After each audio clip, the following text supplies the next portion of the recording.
Lenin and Stalin happened to be the most prominent and influential leaders of modern Soviet Union.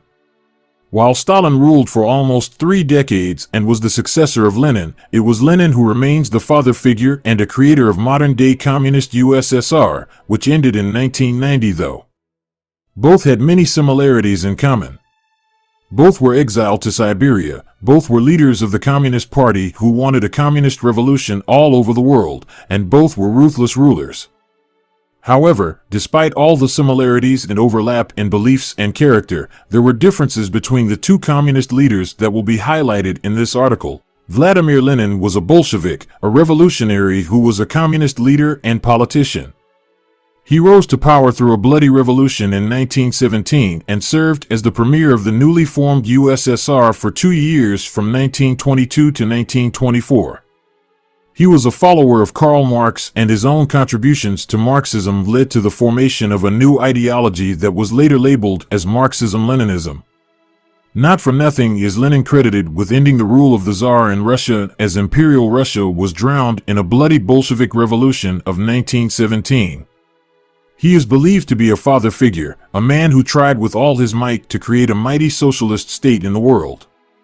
It is indeed ironical that the man who ended imperialism in Russia and led to the formation of communist USSR can be still seen in a coffin with his body embalmed, with communism having ended formally with the dissolution of the USSR in 1990. Stalin was a Bolshevik revolutionary who became the General Secretary of the Communist Party and succeeded Lenin as the premier of the USSR.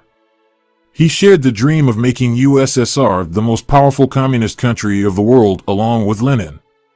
He believed in Marxist socialism and, in fact, promised to his people that he would carry forward the policies of Lenin to turn USSR into a superpower.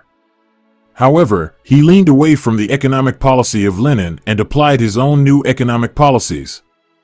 Stalin, like Lenin, believed that all industries should remain in the hands of the state in a bid to create a classless society. Lenin ruled the newly formed USSR for only 2 years from 1922 to 1924, whereas Stalin succeeded him and remained in power for nearly 30 years. Lenin was a leader in the Bolshevik Revolution and credited with being the founder of the USSR, whereas Stalin had a ready-made system in place that he took forward with great force. While both were staunch communists, Lenin was more liberal of the two, as he allowed some peasants to hold on to their land as well as some businesses to remain private. Stalin brought all agriculture under the control of the state and forced farmers to work on state farms. Under Lenin, standards of living rose for farmers and peasants, whereas they fell for peasants and workers under Stalin. Stalin was more of a politician than Lenin, who was more of a revolutionary and father figure for the modern Soviet Union. While both leaders used private police in dealing with opponents, Lenin was more careful than Stalin in dealing with opponents. Stalin just crushed any opposition that he felt. Lenin was more popular among the masses. Stalin was more stubborn and ruthless than Lenin, who was willing to make sacrifices to achieve success.